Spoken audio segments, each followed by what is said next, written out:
Mas mesmo que você trabalhe na clínica, eu vou trazer um exemplo real meu, né? Eu tinha uma clínica de sociedade, inclusive era uma clínica que estava no meu projeto também de conclusão de curso e ela foi realizada, era uma clínica multidisciplinar. E agora, recentemente, está fazendo um ano, eu abri a minha própria clínica de psicologia. E aí eu tenho lá outras psicólogas que trabalham comigo. Parabéns. E aí nós temos uma parceria ali, na verdade, né? Elas não trabalham para mim, mas elas atendem na clínica. E o que eu sempre trago para elas? Vocês precisam saber empreender. E aí, o empreender Exatamente. é o quê? Eu preciso fazer o meu marketing, eu preciso fazer gestão no meu consultório. E isso eu não aprendo na faculdade de psicologia. Eu nunca vi um curso de psicologia ensinar isso. E isso é fundamental. Eu preciso enquanto profissional liberal e eu preciso enquanto eu tiver uma clínica empresa. Porque eu preciso aprender sobre contabilidade, eu preciso aprender sobre alvará. Tem um monte de coisas que a gente precisa. Financeiro. Tudo. Né? E aí, se você não aprende sobre isso, você paga um preço muito caro. Sejam muito bem-vindos a mais um Psicologia e Gestão Podcast. Nesse podcast que a gente fala sobre psicologia, autoconhecimento e também estratégias de gestão, mentalidade. Se você gosta desse tema, lembra de se inscrever aqui no canal, caso ainda não for inscrito. Hoje eu tenho uma convidada muito especial. Essa pessoa que eu vou trazer aqui para vocês é psicóloga também de formação, ela atua na clínica, ela tem um programa chamado Escola da Vida e ela trabalha com autoconhecimento, relacionamento. Vamos conhecer a Jéssica. Jéssica, seja muito bem-vinda. Muito obrigado por aceitar o convite aqui hoje. Eu que agradeço, Romane, pelo convite. É muito bom poder estar aqui e te reencontrar novamente, né?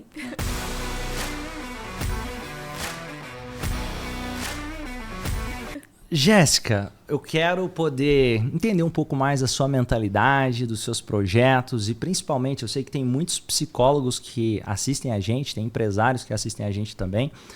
Imaginando a Jéssica lá atrás, eu quero entender um pouco mais como foi desde a formação de psicologia para o dia de hoje. O que você acredita que trouxe de aprendizado? Quais são os projetos que a Jéssica tem daqui para frente? Compartilhe um pouco com a gente. Quero conhecer um pouco mais da sua trajetória, desde a formação de psicologia, como que foi começar a atuar na clínica. Quero entender um pouco mais da mentalidade da Jéssica.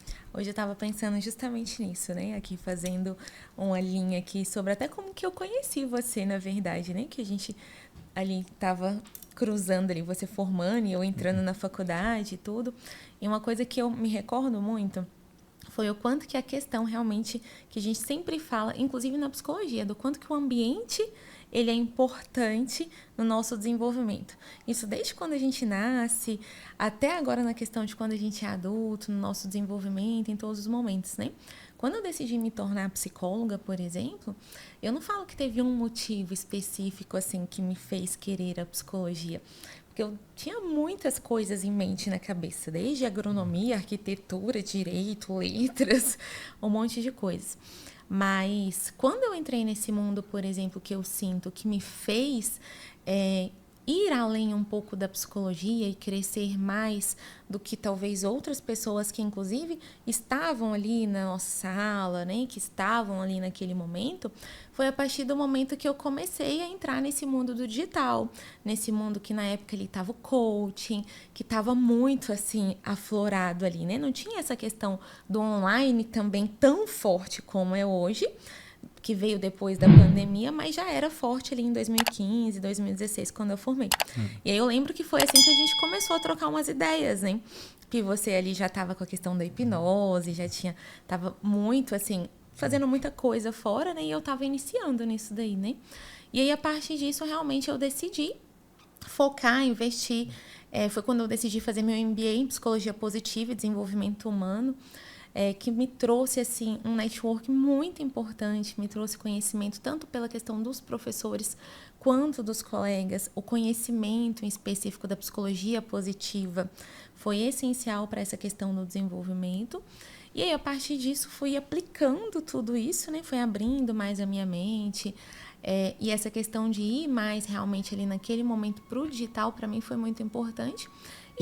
E só um paralelo aqui. O que te fez pensar em começar a escolher fazer psicologia? Você falou que não veio assim inicialmente, mas o que falou? Eu vou fazer psicologia. Porque, na verdade, quando eu formei no ensino médio, a minha vontade mesmo era arquitetura. Eu sempre achei que eu tinha vocação para ser arquiteta, né? Porque eu era muito boa em decorar as coisas, assim. Só que não tinha como fazer naquele momento. E aí eu fiquei um ano sem estudar. E a partir do momento ali que eu fiquei um ano sem estudar, meio que assim, sabe aquela coisa que os nossos pais querem fazer uma coisa e aí meio que você sente que você tem que dar continuidade naquele sonho? Eu sinto que naquele momento foi o que eu escolhi fazer. Era um sonho da minha mãe naquele momento, que ela tinha, naquele momento não, na verdade, era o sonho dela ter feito psicologia. Ela nunca conseguiu fazer, né, por questões da família. E aí, assim, naquele momento ali, veio pra mim. Não sei se foi por tanto que ela falava sobre aquilo, mas eu decidi fazer. Quando eu entrei na faculdade, de verdade, eu não sabia nem pra que lado passava a psicologia. Sabe quando você entra bem, assim, cego mesmo? E a gente descobre que, na verdade, não é a psicologia, são as psicologias, porque aí tem psicanálise, gestalt terapia, TCC e várias outras abordagens e que, na verdade, tudo está dentro da psicologia. Desde também trabalhar em hospital, trabalhar em clínica, trabalhar no RH de uma empresa. Conta um pouquinho mais dessa descoberta. Interessante porque, assim, hoje eu trabalho com a TCC, né, com a terapia cognitiva. Desde quando eu comecei lá na faculdade, que foi apresentado todas essas teorias, nada me chamava a atenção. E assim, eu comecei realmente a me interessar pela psicologia quando a gente foi para os estágios. E eu sinto que isso é uma característica muito dos estudantes da psicologia em específico, porque começa a fazer sentido quando você começa a aplicar. Porque a teoria em si, principalmente do início do curso, ela não faz muito sentido. Porque como é que eu vou aplicar isso aqui? Né? Como é que eu vou aplicar, por exemplo, um conceito ali da psicologia social, da psicanálise? Não faz muito sentido ali. Então, quando a gente foi para os estágios básicos ali, começou a fazer um pouco mais sentido. Mas o estágio profissionalizante em si, ele que te dá aquela sensação assim, caramba, é uma responsabilidade muito grande você lidar com a vida. Independente se eu estou lidando na clínica, se eu estou lidando com o organizacional, que foi no momento ali que eu achei que eu estava formando, eu pensei assim, eu quero ser psicóloga organizacional. Era o que me chamou a atenção, eu profissionalizei naquilo, comecei a trabalhar no início da minha carreira em empresas, conciliando com escola e clínica, então trabalhava os 3 turnos, manhã, tarde e noite, em cada um desses, de manhã na empresa, de tarde na escola e de noite eu comecei a atender na clínica. E aí, enquanto, naturalmente, as coisas foram tomando esse curso, sabe? Mas, assim, no primeiro momento lá dentro da faculdade, eu fiquei muito perdida, não tinha nem essa noção. E uma coisa que me chama a atenção é que, assim, quando as pessoas começam a faculdade, eu ouço isso muito. Fala assim, se você vai fazer psicologia achando que você vai se entender, esquece. Porque você sai de lá muito mais confuso. Eu não sei se você já ouviu as pessoas falarem sobre isso no curso de psicologia. E eu acho que isso é algo que não é verdade, porque a psicologia ela contribui muito para a gente enquanto psicólogos. É um autoconhecimento, você acaba tendo muita facilidade para lidar com a sua própria vida, com seus próprios relacionamentos, com a resolução dos seus problemas. Então, você passa a se conhecer melhor, você passa a entender melhor de pessoas. Ela não complica mais a sua vida como é pregado quando você entra na faculdade. Legal você falar sobre isso. Eu lembro, agora você falando, eu lembro de uma passagem da coordenadora do curso de psicologia entrar na minha sala. Nessa época eu ainda acho que eu não era seu colega. Para quem não sabe, eu demorei um tempo a mais para formar, porque às vezes eu faltava em algumas aulas. Teve o casamento, basicamente um evento da minha irmã fora do Brasil. E eu fui lá e perdi todas as provas que eu tinha para fazer na faculdade, mas tudo bem, deu tudo certo. Até uma curiosidade, Jéssica. Por exemplo, falando um pouquinho, e vou voltar também nesse dia da coordenadora, mas eu lembro dessa questão da psicologia, colocar em prática. Eu comecei também, antes de me formar, já começando a atender, fazer umas palestras gratuitas do jeito que dava, sem muito ainda estratégia empresarial, mas colocando a mão na massa para sentir a diferença que fazia. E eu lembro da coordenadora do curso dizer, olha, se você pensa em fazer dinheiro com psicologia, pode esquecer, que ninguém que é psicólogo ganha dinheiro. A coordenadora do curso falou isso no início. E sabe o que era o mais louco? no início eu comprei essa ideia, que devia ser uma missão, que devia ser só ajudar pessoas, mas curiosamente, no meio da trajetória eu percebi, pelo menos falando por mim, que, nossa, se eu consigo fazer com que seja possível eu ser remunerado, consequentemente isso é porque eu estou ajudando mais pessoas, porque eu estou impactando mais vidas, porque eu estou me tornando um ser humano melhor também, que está crescendo pessoal, profissionalmente. Eu não sei, você já ouviu alguma coisa do tipo? Eu tenho muito gravado na minha mente quando a gente foi entregar. No caso era o TCC que se falava, né? O trabalho de conclusão de curso, mas tinha outro nome que era o PI. E aí a gente tinha que fazer... Eu não tive. Sorte sua, né? E aí a gente tinha que, no meu caso, fazer um projeto de carreira e entregar, né? E esse era o trabalho de conclusão de curso. E aí, assim, era meio que descrevendo o que você queria fazer ali. Então, eu lembro que eu descrevi exatamente o que eu gostaria para minha carreira. E eu tinha muita vontade de trabalhar em empresa.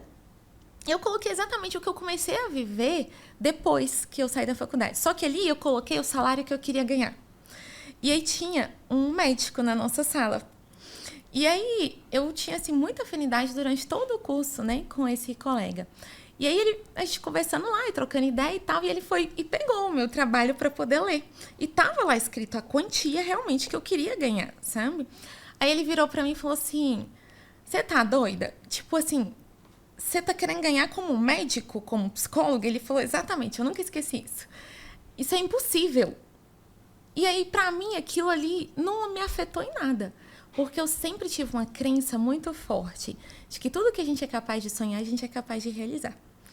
Então, assim, eu lembro muito bem de que, assim, as pessoas realmente, elas não acham que a psicologia, e isso é até hoje, que a psicologia pode dar dinheiro, que a psicologia vai te levar em algum lugar. Então, para mim, isso é um mito muito grande. E eu sinto que a gente tem essa obrigação de levar isso para as pessoas. Porque a psicologia está cada vez mais crescendo, é uma profissão do futuro, as pessoas têm se interessado muito mais por ela hoje, só que, ao mesmo tempo, elas desacreditam justamente por achar que isso não pode ser um meio de sobrevivência para elas. E uma coisa que é importante também trazer, para mim não é nem só questão do psicólogo, é questão de qualquer área. Se a gente conseguir se diferenciar, aprender sobre conceitos de gestão, marketing, outras estratégias, pode ser qualquer área. Você pode fazer qualquer coisa que tem possibilidade de crescer ali dentro. Lógico que aí tem que acertar o modelo de negócio. Exemplo, além de... Você pode trabalhar numa empresa, talvez na área organizacional, mas você também pode, quem sabe, criar seus próprios treinamentos, seus próprios cursos. Uhum. Você pode, quem sabe, montar uma instituição, quem sabe uma clínica onde você não atenda sozinho, tem outros profissionais atendendo com você, e você como psicólogo também. Exemplo agora, você falou ali sobre a medicina. Curiosamente, eu estou negociando para investir em um segmento de saúde que, curiosamente, eu vou contratar médicos para trabalhar comigo no meu projeto, trabalhar para mim dentro do projeto. Ou seja, mesmo como psicólogo, tendo me formado em psicologia, eu não preciso me limitar só a atender na clínica, ou só a área organizacional, só a área hospitalar. Eu posso usar muito daqueles conceitos até mesmo para o negócio. E até pensando na clínica, todo mundo que trabalha na clínica, talvez você está assistindo e não saiba disso aí, e você é um empreendedor, se você é psicólogo e trabalha na clínica. Principalmente se você trabalha por conta como autônomo. Agora, não, eu trabalho na clínica para outra pessoa, tudo bem. Agora, se você trabalha como autônomo, você é um empresário. Mas mesmo que você trabalhe na clínica, eu vou trazer um exemplo real meu, né? Eu tinha uma clínica de sociedade, inclusive era uma clínica que estava no meu projeto também de conclusão de curso, e ela foi realizada, era uma clínica multidisciplinar. E agora, recentemente, está fazendo 1 ano, eu abri a minha própria clínica de psicologia. E aí eu tenho lá outras psicólogas que trabalham comigo. Parabéns. E aí nós temos uma parceria ali, na verdade, né? Elas não trabalham para mim, mas elas atendem na clínica. E o que eu sempre trago para elas? Vocês precisam saber empreender. E aí, o empreender Exatamente. É o quê? Eu preciso fazer o meu marketing, eu preciso fazer a gestão do meu consultório. E isso eu não aprendo na faculdade de psicologia. Eu nunca vi um curso de psicologia ensinar isso. E isso é fundamental. Eu preciso enquanto profissional liberal e eu preciso enquanto eu tiver uma clínica empresa. Porque eu preciso aprender sobre contabilidade, eu preciso aprender sobre alvará. Tem um monte de coisas que a gente precisa. Financeiro. Tudo, né? E aí, se você não aprende sobre isso, você paga um preço muito caro. E me fala, como que foi, por exemplo, você falou que tem profissionais que trabalham com você, montam uma clínica, e tem vários modelos de negócio. Eu também, por exemplo, esse que eu falei que eu estou negociando e pretendo também montar na área da saúde, que vão vir médicos trabalhando, não é bem trabalhando para mim, mas comigo, como você falou, pelo fato de que ele vai estar recebendo, abrindo completamente o modelo de negócio, ele vai estar recebendo um tanto, eu vou estar trazendo os clientes e eu vou estar recebendo uma porcentagem por ajudar a trazer aqueles clientes, todo mundo sai ganhando. Então, da mesma forma, eu tenho, inclusive, se você está assistindo aqui, quiser fazer terapia online, tem um link aqui onde eu recomendo profissionais. E aí como que funciona? Obviamente, eu recomendo excelentes profissionais e que eu possa ganhar uma comissão e o profissional ganhar. Mas como que isso se torna sustentável e possível? Porque é bom para a pessoa, é bom para mim, todo mundo sai ganhando e se torna um modelo de negócio. Eu queria entender um pouco mais. Para quem está assistindo e pensa, nossa, eu queria montar uma clínica, mas não sei nada, como que eu começo esse negócio? O que você recomendaria? Quais foram os seus passos? Primeira coisa, você primeiro deve começar atendendo em algum lugar. Você não tem que ir de cara, porque você não tem nem noção de como é que funciona. Né? Eu vou trazer um pouco da minha história para ver se faz sentido, assim, posso ajudar quem está assistindo, né?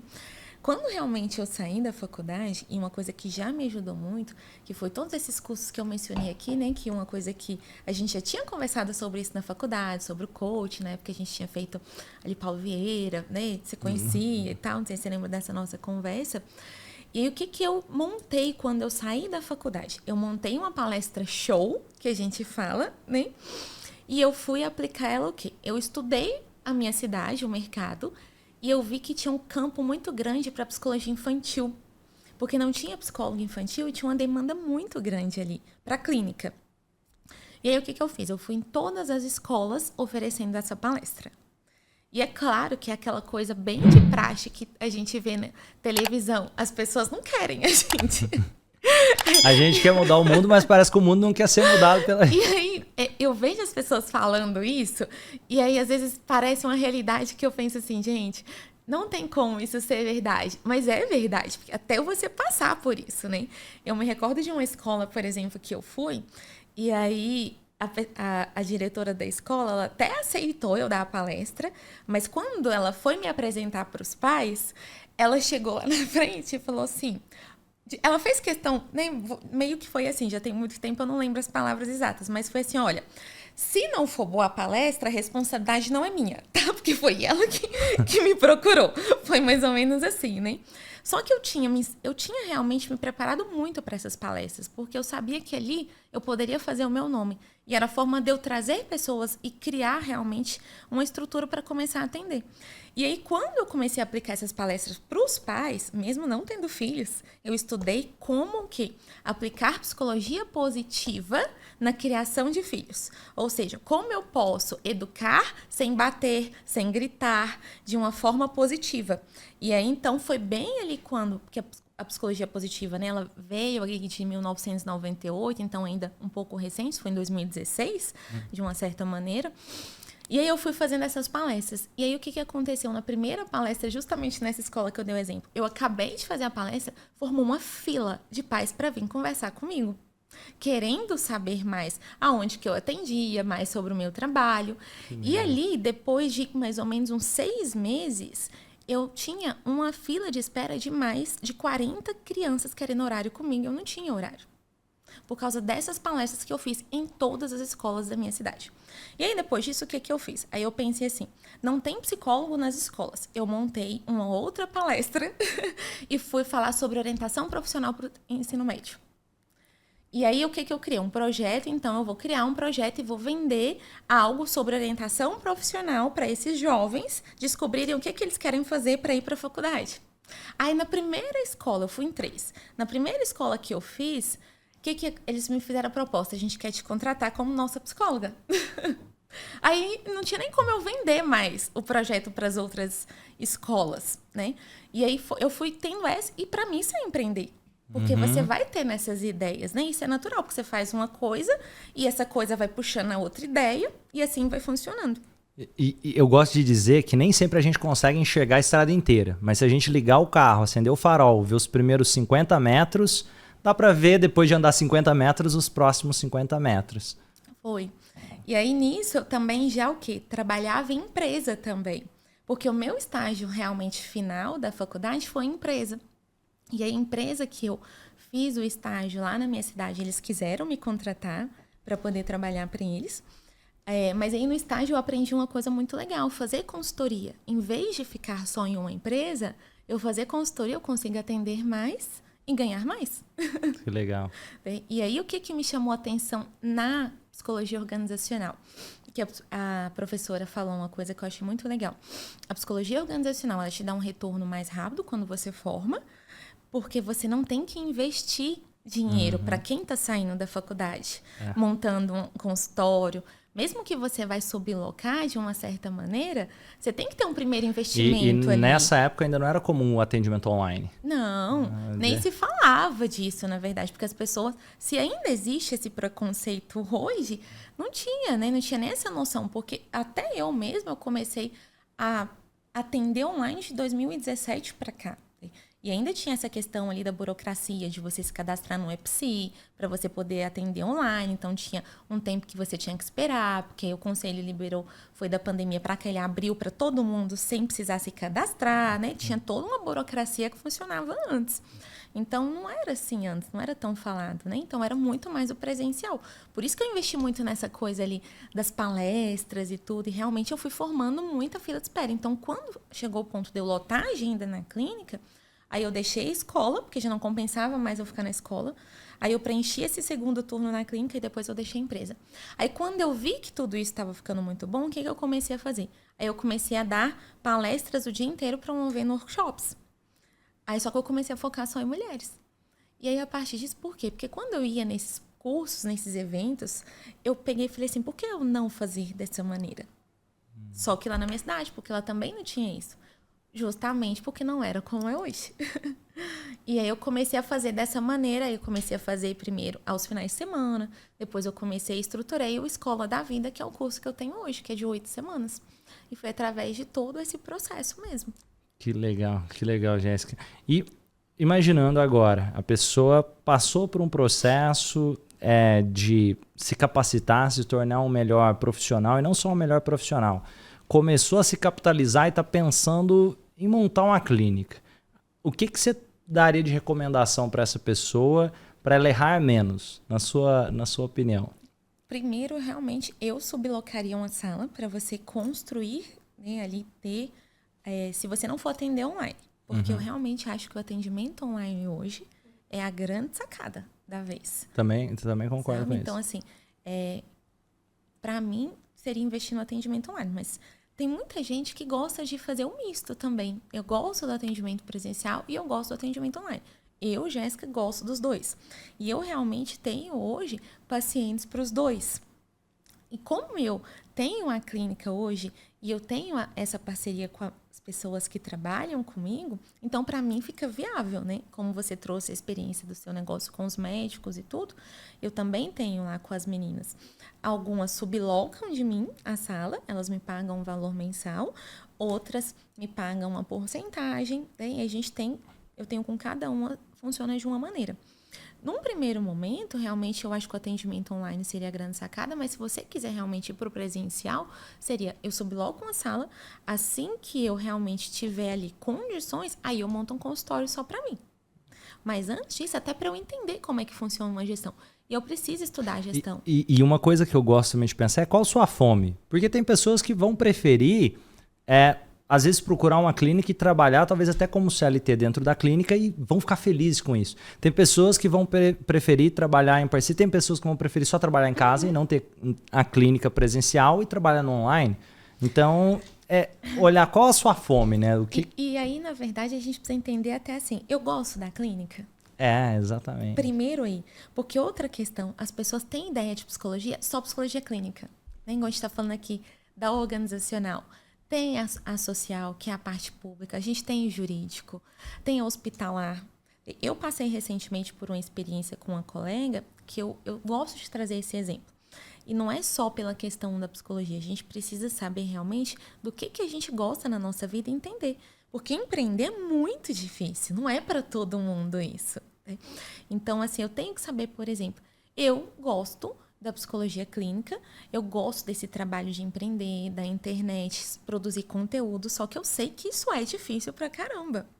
Só que eu tenho, por exemplo, colegas que gostam de atender plano de saúde. Por quê? Porque elas vão ter ali aquela clientela definida, elas não têm que se esforçar, elas não têm que produzir conteúdo. Então, assim, elas vão ganhar menos? Sim, mas elas têm aquilo ali meio que garantido todo mês. É como se fosse uma CLT. Mas elas fazem... E às vezes pensa, não vão ter que se esforçar, às vezes vão ter, só que de outra forma. Vão ter que se esforçar... não produzindo um conteúdo, por exemplo, não precisa ter um Instagram para as pessoas me conhecerem, porque o plano já vai mandar para essas pessoas. Escolha o seu difícil, né? Isso, né? É de uma certa maneira que é diferente. Não, eu tenho pessoas, por exemplo, eu prefiro passar num concurso público e ter essa estabilidade. Eu vou trabalhar 6 horas por dia, eu sei que eu vou ganhar X e isso para mim é suficiente. Então a gente tem que entender do que eu quero realmente. Eu quero uma estabilidade, eu quero realmente me desafiar todos os dias. Então a gente precisa entender primeiro o nosso perfil. Depois de eu entender o perfil, eu preciso entender realmente com quem que eu quero trabalhar, né? Qual que é o público que eu quero trabalhar, para que eu possa entender. Até mesmo eu, Jéssica, hoje, com o passar do tempo, eu descobri, além de entender o que eu quero trabalhar, não só a dor das pessoas, mas o público que eu quero atender. Qual que paga o valor da sessão? Como que eu precisei montar a minha clínica, por exemplo? Então, assim, porque a gente vai selecionando também os pacientes. Eu não atendo mais criança, eu não atendo mais adolescente, eu só atendo adultos. Eu tenho lá na minha clínica sócio que atende crianças e adolescentes. Eu fiz um esquema que eu gosto. E voltando, isso aí que você falou é interessante. Sonhos não nascem prontos. Se você não tivesse começado atendendo as crianças, começado fazendo do jeito que dava, errando, aprendendo, começando no modelo, mudando de modelo, talvez você não chegaria onde... Eu vejo que um grande erro de muita gente que trabalha nessa área da saúde é pensar, quando eu estiver pronto, eu começo. Uma coisa que eu gosto sempre de dizer, quem está assistindo aí já deve ter me ouvido falar isso, que quem está pronto já morreu. Como assim quem está pronto já morreu? Se você pegar uma pessoa de 20 anos de idade e ela achar que não tem nada mais para aprender, ela está entrando em depressão. E se você pega uma pessoa de 80 anos e ela tem sonhos a realizar, essa pessoa tem vida dentro dela. E da mesma forma, é a trajetória de todos nós. Eu mudei várias vezes. Em alguns momentos, falando sobre vocação, missão de vida, coisas nesse sentido. Outros momentos trazendo coaching, outros momentos trazendo hipnose, outros momentos trazendo mais a psicologia. Agora eu estou lançando uma nova abordagem de psicologia. Então, essa autodescoberta vai acontecendo no caminhar. Se eu esperar o caminhar ficar pronto, eu nunca ia pensar em trazer uma nova abordagem de psicologia, porque eu não teria conseguido aprender, eu me descobrir para juntar as peças do quebra-cabeça.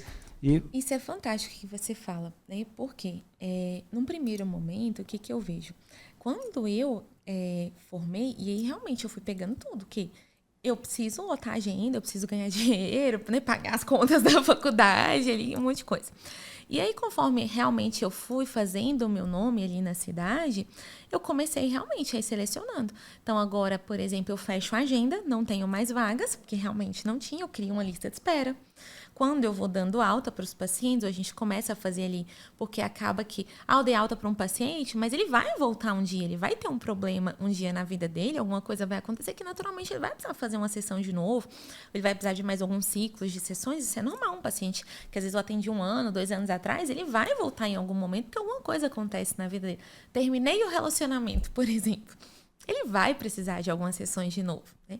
Então, chega um momento que mesmo que eu tenha algumas vagas para atendimentos, eu nunca vou poder preencher elas 100%, porque eu vou ter esse ciclo de manutenção ali.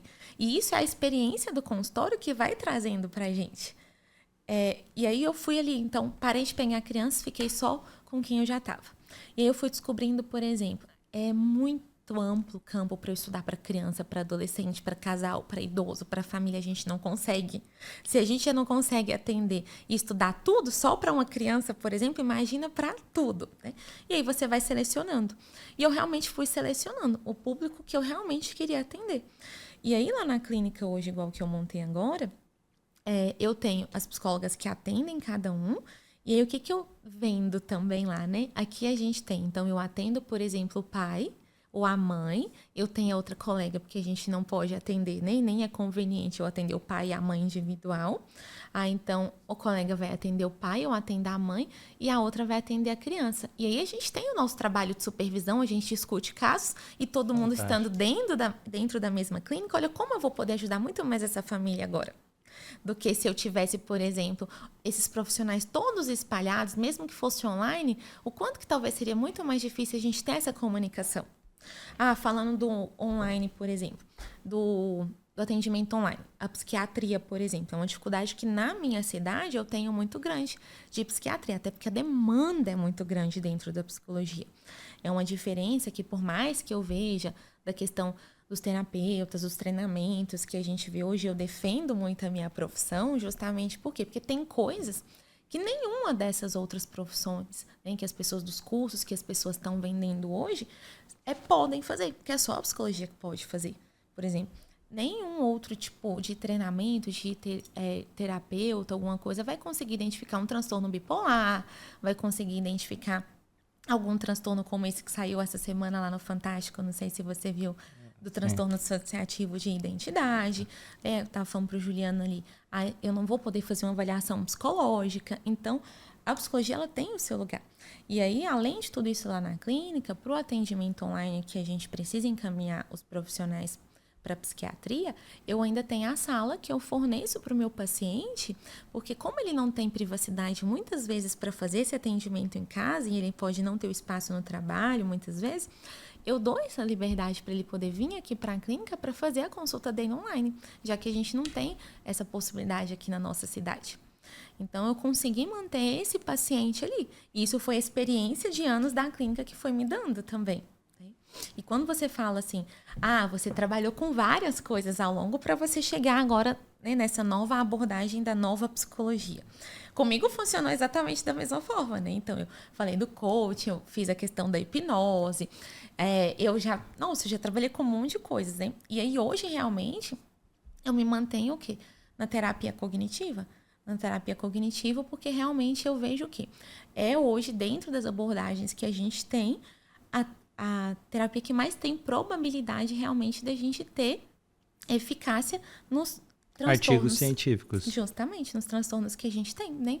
Da atualidade, que é a depressão, ansiedade, bipolaridade, por aí vai. E falando um pouco aí dessa trajetória, vamos entender um pouquinho mais aqui, assim, da mentalidade da Jéssica. O que te fez pensar...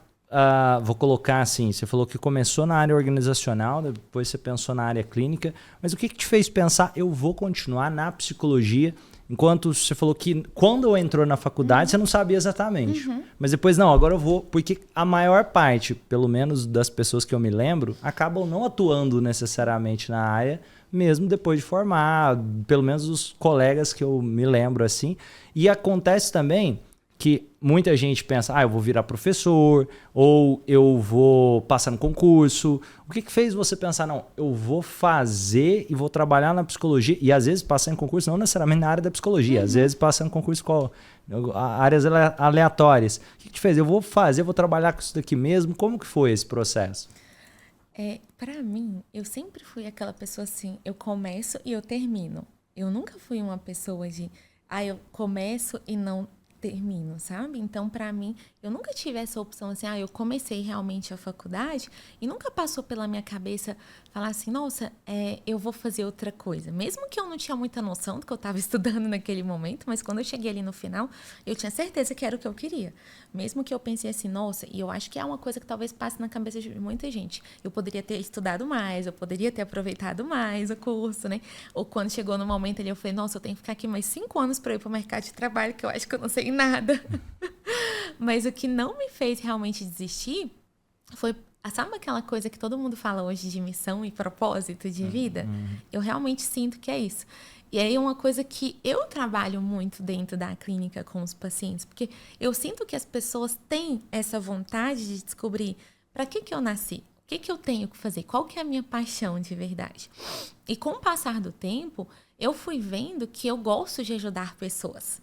E a psicologia, ela foi apenas um meio que eu encontrei para fazer isso. Porque quando eu fui percebendo, isso foi a psicologia que me fez perceber, por isso que eu falo, o quanto que a psicologia contribui para a nossa vida, né? A questão do autoconhecimento não é só para o meu paciente. Primeiro, ela contribui para mim, até mesmo para que eu possa ajudar outras pessoas. Então, quando eu olho para trás, eu vejo que eu já ajudava pessoas antes de ser psicóloga. Então, ela só potencializou a minha capacidade de ajudar pessoas. Como eu gosto de dizer, de certa forma, mães, pais, amigos, pastores, padres, professores já fazem papéis terapêuticos de forma informal, sem técnica, sem estrutura.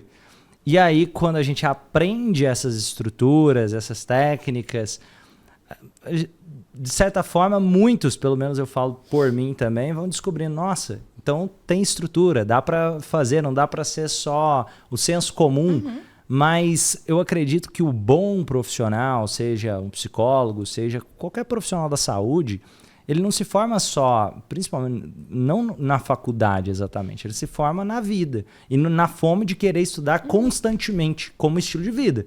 Porque, como eu disse, quem está pronto já morreu. Não é, eu formei, tem gente que tem essa ideia, quando eu formar, acabou os estudos. Nossa.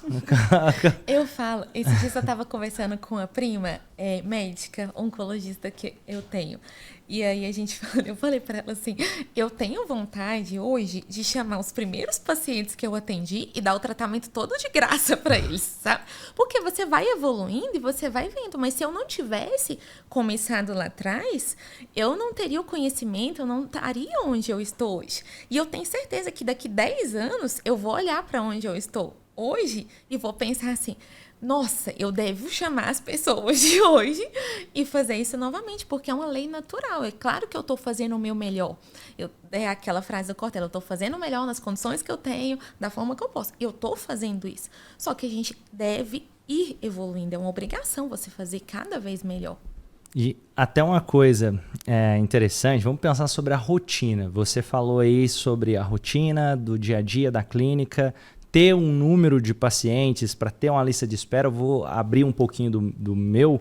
Eu lembro que lá atrás, bem quando eu comecei, eu atendi um monte de gente de graça e era do jeito que dá, todo mundo que queria ser atendido. Parecia que a pessoa estava me fazendo um favor de ser atendida por mim no início, quando eu comecei. Mas muita coisa foi mudando. Eu cheguei num momento que eu estava atendendo muito e aí chegou um momento que eu comecei a ter que parar de atender porque estava com foco no negócio. Aí depois eu comecei a voltar a atender, só que aí já cobrando um ticket bem mais alto e aquele negócio com um número de escassez muito menor. Então falar, Romani, você tem sua agenda cheia? Sim, eu tenho minha agenda cheia, mas hoje eu tenho muito mais claramente definido que, eu posso pegar 1, 2 pacientes no mês. Eu não posso pegar mais do que isso, porque eu quero dar um bom atendimento e porque eu tenho um negócio para gerenciar. E ele fala, não, Romani, mas então sua agenda tá vazia. Não tá cheia, porque eu entendo a minha rotina. E me fala um pouquinho, como que é a rotina da Jéssica hoje? Fala um pouquinho desses bastidores de quem trabalha na clínica. Essa semana eu estava conversando isso na supervisão, né, com outros colegas. Para quem está assistindo que não é da psicologia, que isso é importante a gente falar, a supervisão, o que é que a gente faz, né? A gente é como se fosse um mastermind, né, de psicólogos, que a gente se reúne para poder discutir casos de pacientes, é claro, de uma forma ética, mas que a gente tem dificuldade, que talvez a gente sente que de uma certa forma a gente está transferindo alguma coisa que mexe com a gente e tudo, a gente conversando exatamente sobre isso. Que antes, dentro da psicologia, se pregava essa ideia de que assim, eu tô com a agenda muito cheia, eu atendo 10, 12 pacientes por dia e tudo.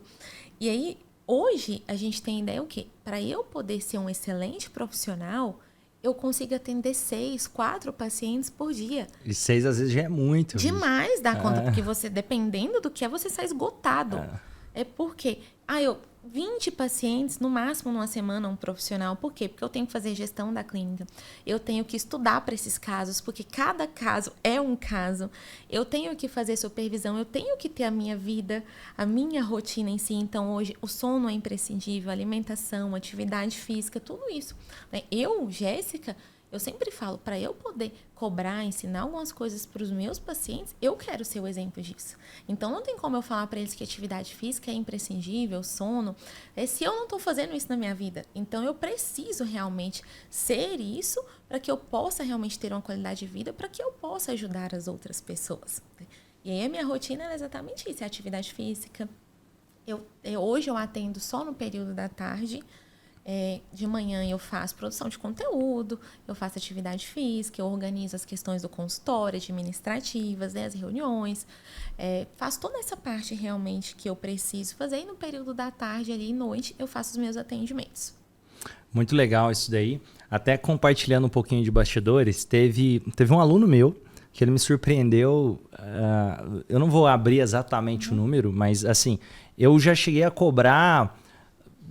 assim, eu cobrar uma quantidade de dinheiro por um atendimento maior do que qualquer pessoa que eu já tinha visto. E aí, em um atendimento terapêutico. E aí teve um amigo meu, que foi meu aluno, que eu treinei ele, que ele me contou quanto que ele cobrou pelo atendimento terapêutico. Eu falei, cara, tem que aprender com você, não necessariamente a parte de atendimento. Porque atender, modéstia à parte, eu sei atender muito bem.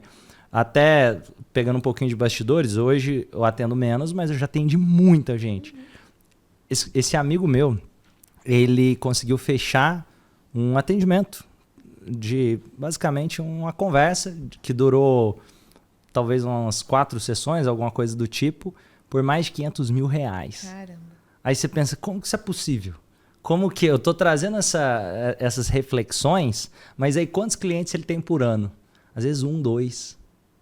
Eu não sei exatamente quantos, mas a questão é porque esse amigo, ele focou em trabalhar com extremo alto padrão. Extremo alto padrão. Eu tô dando esse exemplo e aí você falou, eu tenho noção de quem eu quero trabalhar. E outra, é aquilo que você falou. Talvez ele tá com a agenda cheia, como você disse, porque durante o ano inteiro, durante 6 meses, ele tem que produzir conteúdo, fazer um brand, uma marca pessoal, tal, para aquela pessoa que pode pagar um ticket muito alto, falar, opa, se eu quiser alguém, eu posso querer essa pessoa. E eu não tô dizendo, por exemplo, eu não cobro R$500 mil no atendimento, mas é um modelo de negócio. E tem modelos de negócios diferentes.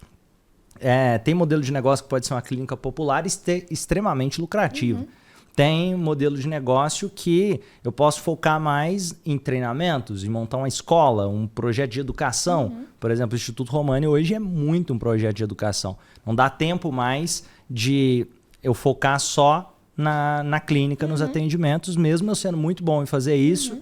Imagina, tem aqui, no total são, sei lá, umas, não sei, 12 pessoas, mas eu e a Lorena, 14 pessoas no total.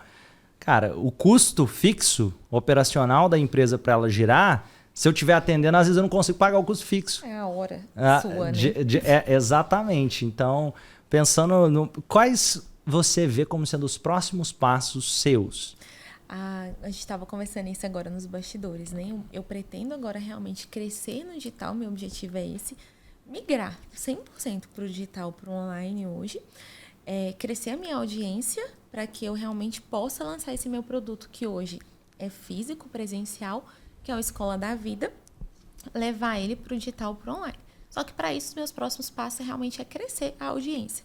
E o que é o Escola da Vida? Ele é um programa para mulheres, né? Hoje ele é de 8 semanas, onde eu aplico as técnicas da terapia cognitiva, resolução de problemas no dia a dia em todas as áreas da vida, inclusive para lidar com ansiedade, com relacionamento, ter uma comunicação mais assertiva, todas essas áreas da vida, onde você pode sozinho, o lema realmente que você aprende na terapia, aprender a ser seu próprio terapeuta. Para que você não possa, as pessoas têm essa ideia de que elas têm que fazer terapia pro resto da vida. E aí, a ideia é tirar isso e entender assim, eu vou ali, eu aprendo realmente o que eu preciso e eu vou embora, eu não preciso ficar em terapia mais. A gente não precisa do psicólogo para sempre. E aí eu vou conseguir aplicar e ter sucesso na minha vida sozinho. Muito legal, muito legal. E o Escola da Vida nasceu como? Ele, na verdade, veio, assim, quando eu comecei a fazer esses treinamentos para mulheres, né? E eu fui vendo as dificuldades. Porque o que eu falo sempre para as minhas pacientes e para as meninas que participam, né? Dos cursos, do workshop, do Escola da Vida. Os problemas que as pessoas têm, eles são muito parecidos. Eles são muito comuns, na verdade, de acontecer. Quer dizer que eles são normais? Não. Não é normal eu ter um problema de relacionamento, não é normal eu não ter qualidade de vida, eu não ser feliz no meu relacionamento, no meu trabalho, eu não ter esse propósito, eu não saber o que eu gosto realmente de fazer. Isso pode ter se tornado comum na vida das pessoas, mas não quer dizer que é normal. Então, eu vejo às vezes, eu tenho problemas de comunicação, eu não sei conversar com a minha família e tal. E aí eu comecei a ver na clínica, realmente, que as pessoas passam muito por isso. E que muitas pessoas chegavam no mesmo dia e me queixavam as mesmas coisas, só que pessoas diferentes.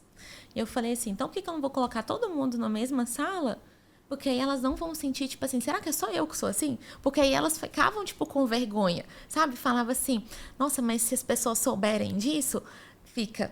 Né? Se as pessoas souberem que eu sou assim, fica com vergonha e constrangido, pensando que é só ela que tem aquele tipo de problema no mundo. Tanto que existe aquela célebre frase que as pessoas falam assim, você vai precisar de um psicólogo depois da minha sessão, né? Uhum. Como se, tipo assim, os problemas daquela pessoa fossem os piores problemas realmente que eu pudesse ouvir naquele momento, como se não tivesse nada pior do que aquilo para ela. Então, quando eu mostro para ela que muitas outras pessoas vivem aquilo ali e que ela não conhece aquilo ali, ela se sente pertencente, que é o que a gente conversou.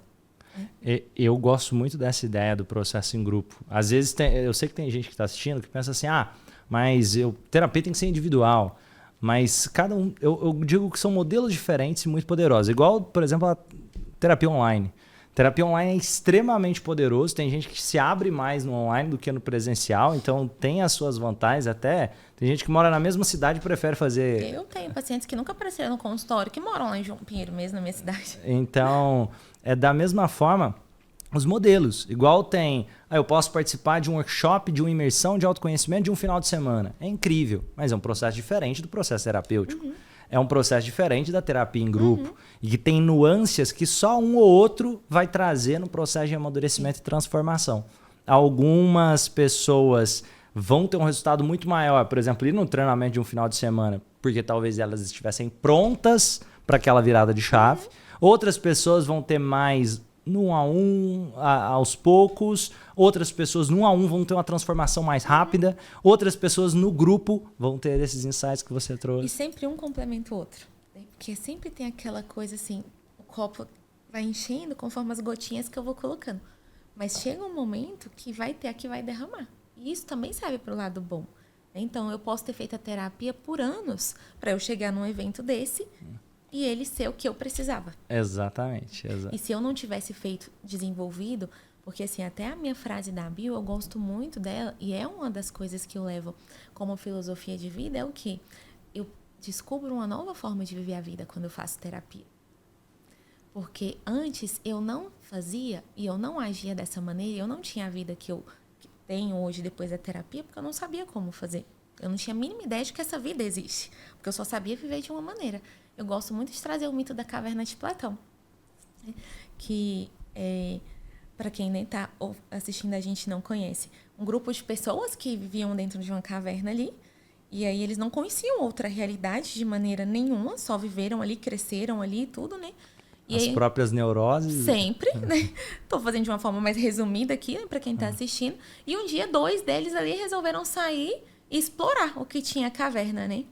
E aí chegaram lá e viram o mundo lindo e maravilhoso como ele é hoje, né? E resolveram voltar para contar para aqueles que estavam lá, né? E eles não acreditaram neles, né? E aí acharam que eles tinham ficado loucos, né? E resolveram matar eles, né? E aí ficaram lá para sempre, né? Sem conhecer isso que existe aqui fora. Então, de uma certa maneira, o que eu sempre digo para os meus pacientes, né?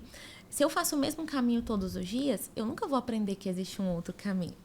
Até eu realmente decidir me arriscar. E isso vai gerar medo, insegurança, isso vai me tirar da zona de conforto.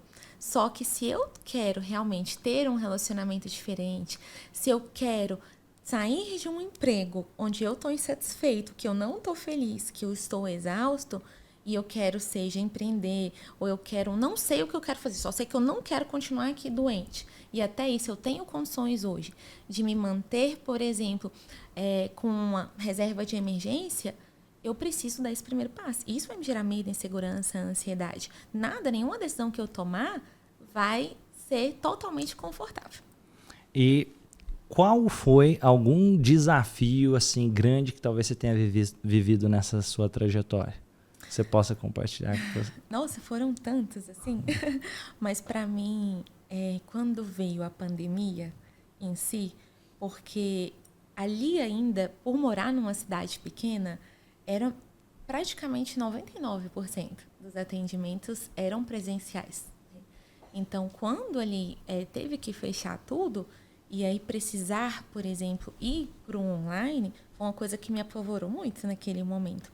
Por causa que, assim, algo que eu sempre trago para as pessoas também da psicologia.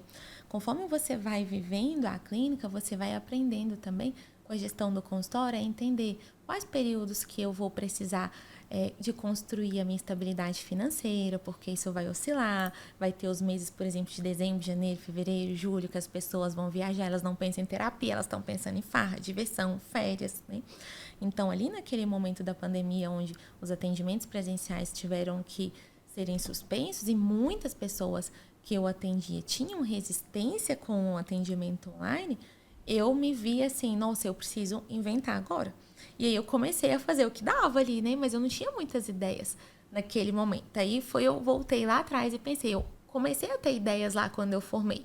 Aí eu comecei a formar grupos no WhatsApp de ansiedade, mas uma grande coisa que fez com que eu conseguisse foi que eu desenvolvi um negócio que se chamava Desafio da Gratidão.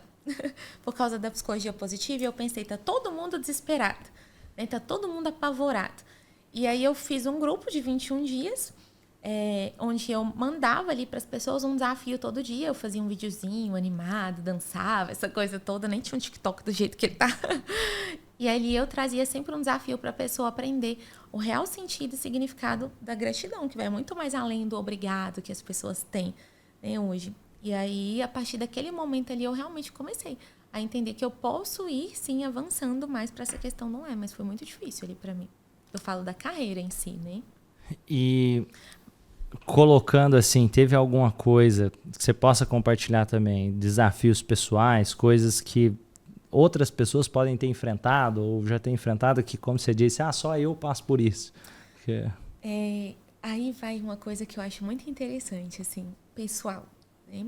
As pessoas pensam, por exemplo, que psicólogo, tem muita essa ideia de psicólogo é coisa pra louco, né? Tem esse estigma ainda acima disso. E muitas vezes... E também a ideia de que todo psicólogo deve ser perfeito e que não tem problema. Isso que eu ia falar agora.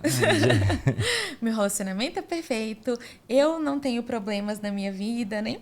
Tanto que você falando da rotina, uma das coisas que eu mais prezo quando eu saio dos atendimentos é fazer algo que eu goste muito, que me relaxe, né? Então, hoje, uma coisa que eu encontrei é quando eu saio dos atendimentos, eu e Juliana, a gente fica assistindo vídeo no Instagram, uma forma de distrair, de entretenimento. Hoje assistir série e tudo, mas até inspiração para poder produzir conteúdo e tudo isso, né? Mas de uma forma mais leve, assim.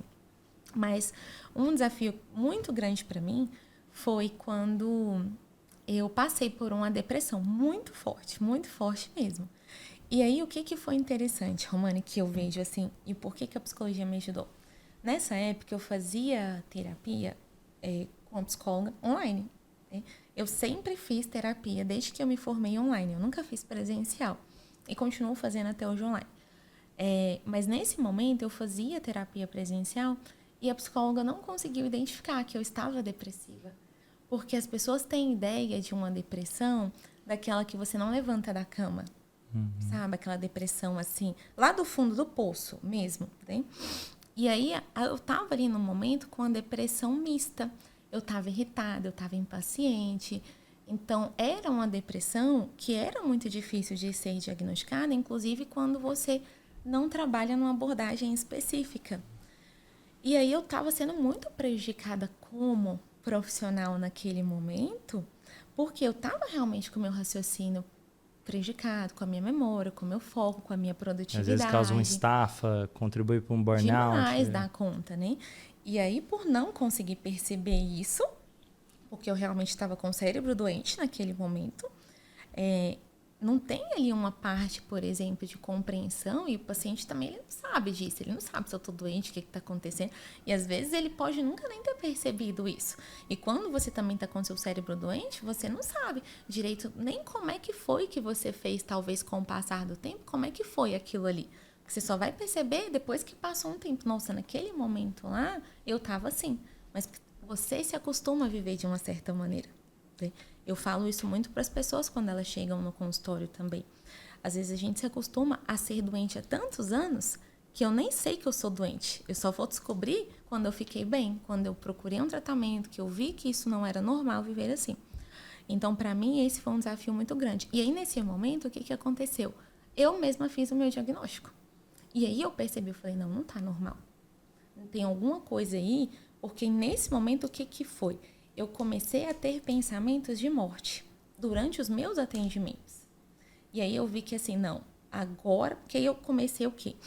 Antes eu só tinha, por exemplo, dificuldade realmente para levantar da cama, mas era aquela coisa de como se fosse uma preguiça, mas como se eu estivesse cansada, aquela coisa, né? Eu fui me afastando de contato com as pessoas, então era uma coisa que eu já morava sozinha, então pensava assim, não, é porque eu já estou acostumando a ficar sozinha. De uma certa maneira, eu trabalho sozinha, entra uma pessoa e sai outra, mas você acaba não criando vínculos, né, dentro do consultório. Então, ainda mais porque ali eu estava no consultório sozinha. Então, foi meio que eu achava assim, é porque eu gosto de ficar sozinha, né? E aí, quando você trabalha com pessoas a todo momento na sua mente, também quando você sai do consultório, você não quer ter muito contato com as pessoas, porque a cabeça tá muito cheia, né? Então, eu fui contando meio que essa verdade pra mim. E aí, quando eu fiquei já muito tempo evitando esses contatos, mas aí quando chegou nesse momento que eu comecei durante os meus atendimentos, ali por alguns segundos mesmo, porque essa ideia ali dos pensamentos, por isso que as pessoas, elas suicidam, né? E é uma questão de minutos muito rápido. Até esse ponto do suicídio é como, trazendo aqui uma explicação, é como se fosse, tenho certeza, você que está assistindo aí talvez já perdeu a cabeça em algum momento e fez alguma coisa que você se arrependeu depois. E não é incomum pessoas que às vezes tentaram tirar a própria vida, logo depois se arrepende, só que pode ser que depois tenta de novo, porque vai virando um loop e é um momento essencial para buscar ajuda. E a dificuldade está aí, né? Daqui a pouco eu volto no que eu estava falando sobre mim, mas por quê? Porque o suicídio ele é um ato impulsivo, porque a pessoa ela não quer morrer, ela quer acabar com o sofrimento que ela tem. E aí, como é algo tão intenso e profundo, a única saída que ela vê é o quê? Morrer. Ou é sumir. Tanto que as pessoas têm essas duas frases. Eu quero morrer ou eu vou sumir daqui. Elas sempre falam isso para as outras. E aí, quando elas realmente conseguem, né? Que elas têm a tentativa de autoextermínio concluída, aí as pessoas que ficaram falavam assim, elas sempre falavam que queria sumir, que falava que queria morrer, mas a gente nunca acreditava, porque as pessoas têm tanto o hábito de falar isso, que às vezes a gente não leva isso a sério. Mas porque as pessoas estão doentes e a gente não percebe. Quer dizer que todo mundo está doente? Não. Hoje, estatisticamente, a gente sabe que 5% da população mundial tem transtorno. Mas ainda assim é muita gente. Aqui, você falando, só o transtorno de depressão, cerca de mais de 15% das pessoas vão ter durante a vida. Não necessariamente simultaneamente, mas em algum momento da vida é um número muito alto. Se parar para pensar que, vamos falar da população brasileira, vai aí quase 20 milhões de pessoas com diagnóstico de depressão em algum momento da vida vão passar por uma depressão. E aí, voltando na minha situação, né? Então, aí nesse momento, o dia que eu realmente tive esse primeiro pensamento de morte, quando eu estava atendendo um paciente, aí eu falei, opa, não, isso não é normal. E foi essa questão. De 1 minuto, 2 minutos, 3 minutos, não, acho que não durou. Ele passou.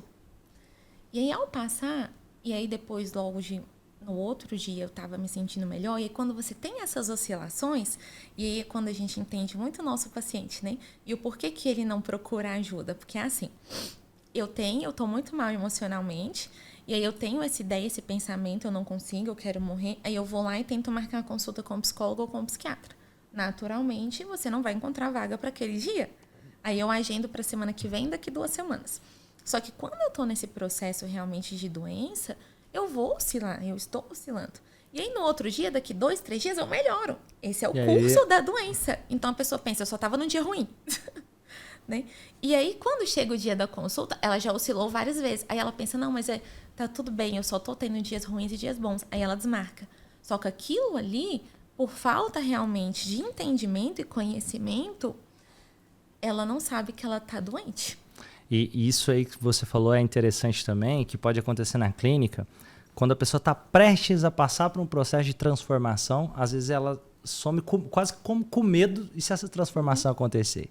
E vai que eu deixo para trás aquela coisa que talvez estava me fazendo permanecer no lugar que eu tinha me colocado agora. Eu falo assim, eu gosto de fazer uma metáfora, né? Eu coloco sempre assim, eu tenho uma linha aqui que seria tipo 0, né? Quando um paciente, pegando o exemplo da depressão, ele chega no consultório, se eu tenho uma linha 0, ele tá aqui no menos 30, no menos 30. Então, meu objetivo com ele é o quê? Eu vou levar ele do menos 30 para o 0. Então, como ele estava vivendo no menos 30 para o 0, ele acha que ele melhorou e ele evoluiu pra caramba. Só que o 0 é o quê? Eu tô começando de verdade o tratamento agora. Né? E aí, a intenção do 0 agora que eu vou começar realmente a evoluir, a aplicar alguma coisa, a melhorar. Aí, o que o paciente acha? Aqui ele já está ótimo. Aí ele para o tratamento. E a psicologia não é só para quando a gente tem um problema. Problema todo mundo tem. Vai procurar autoconhecimento, que seja, quem quer resolver os problemas. Então, às vezes para se tornar um ser humano melhor, para poder lidar com os desafios, para poder, você que trabalhou com psicologia infantil também, até para poder criar melhor os filhos. Nossa. Tanto que a gente sabe que, por exemplo, tirando quando é uma patologia, né, vamos colocar um autismo, um TDAH, alguma coisa, se você não trabalhar com os pais, se os pais não se disporem a trabalhar, não vai ter mudança nenhuma. Não adianta levar a criança para terapia. A criança é um sintoma.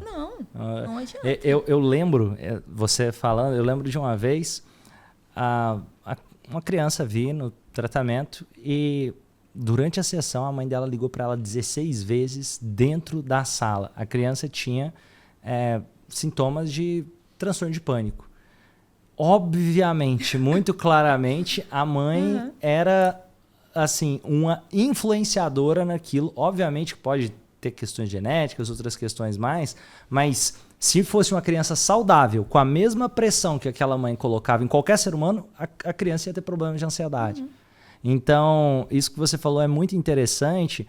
E trabalhando, você falou, outra coisa que eu lembrei aqui, você falou sobre, gritar com a criança, bater na criança. A gente não faz isso com adulto.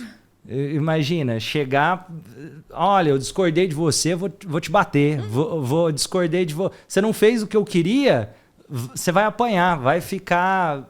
Tem uma frase que eu ouvi isso há muitos anos, ainda quando eu atendia criança, porque já tem 5 anos que eu não atendo mais criança. Mas eu nunca esqueci, falando até de relacionamentos abusivos, falando assim, quando você grita com o seu filho, com a sua filha, que você bate na sua filha, você está ensinando para ela que ela pode receber isso também quando ela cresce, principalmente de homens. Exatamente. Porque ela entende que isso é uma forma de amar. Porque muitas vezes os pais batem e gritam e falam assim, eu tô fazendo isso porque eu te amo. E às vezes a criança, até para ao pai parar tudo que tá fazendo, para bater na criança que seja, opa, ele me deu atenção, então ele me ama. Então tudo bem, vale a pena eu quebrar um prato para conseguir fazer ele me dar atenção e me dar amor.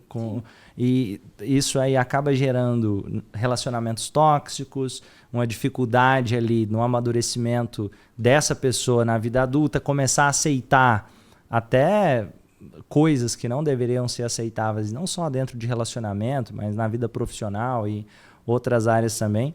E me fala um pouquinho, você falou que está trabalhando também nessa área de relacionamento. Como que você vê coisas que você acredita serem importantes para um bom relacionamento, um relacionamento saudável? Primeiro de tudo, comunicação. E é o mais difícil de todos. Porque as pessoas querem que o outro adivinhe o que elas querem.